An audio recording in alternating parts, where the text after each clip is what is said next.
तो चलिए आज एक ऐसी कहानी में चलते हैं जहां रंगों और खुशियों का त्योहार होली असल में खौफ और आतंक का दूसरा नाम है। हम इस मशहूर हिंदी हॉरर कहानी को परत दर परत खोलेंगे और ये समझने की कोशिश करेंगे कि आखिर ऐसा है क्यों। कहानी की शुरुआत ही एक बहुत सीधे लेकिन परेशान कर देने वाले सवाल से होती है। सोचिए जरा, एक पूरा का पूरा गांव होली के नाम से कांपता क्यों है?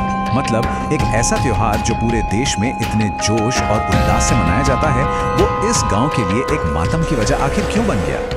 बस यही वो रहस्य है जो इस पूरी कहानी की नींव है। तो कहानी का जो पहला हिस्सा है वो हमें सीधे उस गांव के माहौल में ले जाता है। जैसे जैसे होली का दिन नजदीक आता है, खुशी की जगह एक अजीब सी, एक अनकही सी दहशत फैलने लगती है।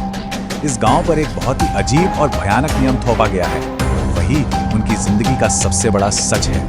वो भयानक नियम ये है कि गांव की हर नई नवेली दुल्हन को होली के समय अपने मायके भेजना ही पड़ता है। ये कोई महज रीति रिवाज या परंपरा नहीं है, नहीं, ये जिंदा रहने की एक शर्त है। और इसी एक नियम ने, आप समझिए, गांव वालों की जिंदगी को पूरी तरह से बदल कर रख दिया है। और इस डर की गहराई गांव वालों की बातों से ही पता चलती है। जब कोई कहता है कि शादी का जिक्र करना भी मौत को बुलावा देने जैसा है, तो हम समझ सकते हैं कि खतरा कितना बड़ा और कितना असली है। ये कोई अंधविश्वास नहीं है, बल्कि एक जानलेवा हकीकत है जिसका वो लोग हर साल सामना करते हैं। तो इसी डरावने माहौल में कहानी अब एक नया मोड़ लेती है, जहां दो अनजान किरदार गांव में दाखिल होते हैं और वो अपने साथ एक तोहफा लेकर आते हैं। एक ऐसा तोहफा जिसकी किसी को उम्मीद नहीं, और सच कहें तो जिसे कोई चाहता भी नहीं था।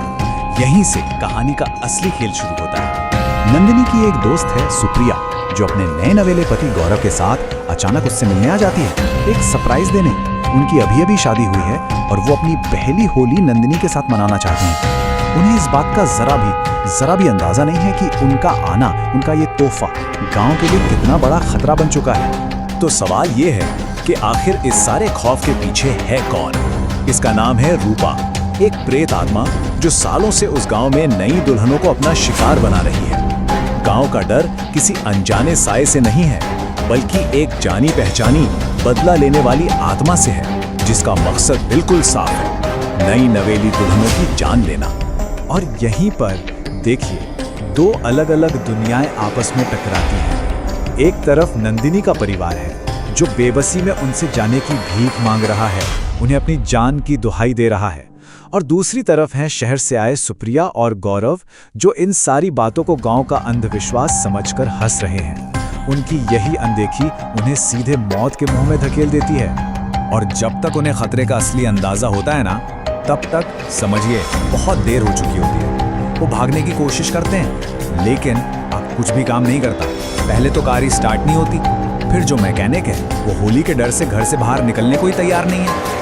एक एक करके भागने के सारे रास्ते बंद हो जाते हैं। वो अब उस गांव में फंस चुके हैं और रात गहरा रही है। बस यहाँ से कहानी अपने सबसे खौफनाक मोड़ पर पहुंचती है। सारी चेतावनियां नजरअंदाज हो चुकी हैं, भागने का कोई रास्ता नहीं बचा, और अब वो आत्मा अपना कहर बरपाने के लिए पूरी तरह तैयार है।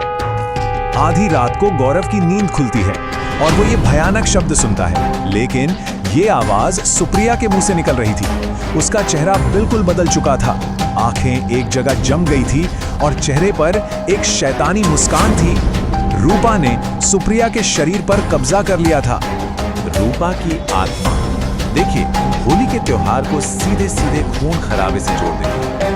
वो ऐलान करती है कि इस गांव में अगर कोई भी नई दुल्हन होली मनाने की हिम्मत करेगी तो वो रंगों से नहीं बल्कि खून से होगी। ये त्योहार अब मौत का उत्सव बन चुका था। और फिर बस एक ही झटके में उस आत्मा ने सुप्रिया को अपनी ही जान लेने पर मजबूर कर दिया। गौरव की आंखों के ठीक सामने उसकी पत्नी की जिंदगी खत्म हो गई। गौरव का ये सवाल, ये सब क्या हो गया, ये सिर्फ उसका सदमा नहीं है, ये कहानी का एक बहुत जरूरी मोड़ है। जो होना था वो तो हो चुका है। अब सवाल ये है कि आखिर ऐसा हुआ क्यों, ये सब क्यों हो रहा है? और इसी सवाल का जवाब हमें कहानी के अतीत में उसकी जड़ों में ले जाता है। तो अब वक्त है उस राज से पर्दा उठाने का, जिसने इस पूरे गांव को एक शाप में जकड़ रखा है। ये कहानी है रूपा की, एक ऐसी लड़की की जिसकी जिंदगी एक भयानक साजिश का शिकार हो गई थी। देखिए, ये एक प्रेम कहानी थी जिसका अंत एक भयानक श्राप में बदल गया। रूपा की बस इतनी सी ख्वाहिश थी कि वो अपने प्यार अमन से शादी कर ले, लेकिन मनोज नाम के एक शख्स की ईर्ष्या ने सब कुछ तबाह कर दिया।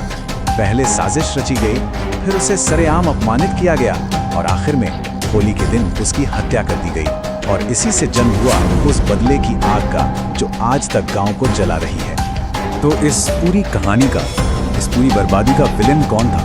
मनोज। उसके धोखे ने ही रूपा की जान ली। उसने रूपा और अमन के रिश्ते के बारे में सबको बता दिया, और जब रूपा ने उसे ठुकरा दिया तो उसने होली के शोर और रंगों का फायदा उठाकर उसकी बेरहमी से हत्या कर दी। मतलब ये कोई भूत प्रेत की कहानी नहीं थी, ये एक इंसान की हैवानियत थी जिसने एक प्रेत आत्मा को जन्म दिया। तो सवाल उठता है कि ये सब आज भी क्यों चल रहा है? ऐसा नहीं है कि गांव वालों ने कोशिश नहीं की, उन्होंने कई पंडितों और साधुओं से मदद लेने की कोशिश की, लेकिन रूपा की आत्मा का गुस्सा इतना ज्यादा है, वो इतनी शक्तिशाली है कि उसे कोई काबू नहीं कर सकता। उसका गुस्सा और उसकी अधूरी इच्छा उसे इस दुनिया से जाने ही नहीं दे रही। और आखिर में ये कहानी हमें एक बहुत बड़े सवाल के साथ छोड़ जाती है। क्या रूपा को कभी इंसाफ मिलेगा? क्या उसके बदले की आग कभी शांत होगी और उस गांव को उस श्राप से मुक्ति मिलेगी? यह एक अनसुलझा सवाल है जो हमें बदला, न्याय और शांति के इस कभी न खत्म होने वाले चक्र के बारे में सोचने पर मजबूर करता है।